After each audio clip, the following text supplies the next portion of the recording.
Iegūstam spuldzītes attēlu reālā laikā, varam ar to pat nedaudz paspēlēties. Vēlreiz parādīšu, kā izskatās kopā visa konstrukcija un ķersimies pie attēla analīzes. Mēs varam redzēt, ka iegūtais attēls ir apgriezts otrādi, kā arī mēs varam redzēt, ka tas ir stipri lielāks nekā spuldzīte ir realitātē.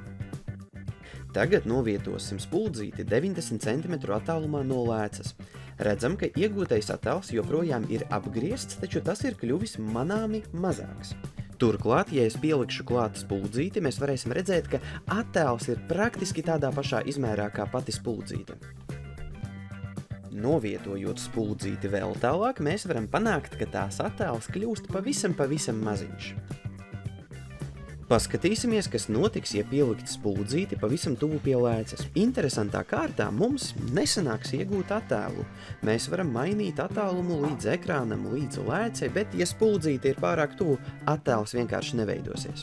Taču, ja mēs paskatīsimies no otras puses, tad pamanīsim, ka šādos attālumos lēcei izpaužas visiem labi pazīstamās palielināmā stikla īpašības.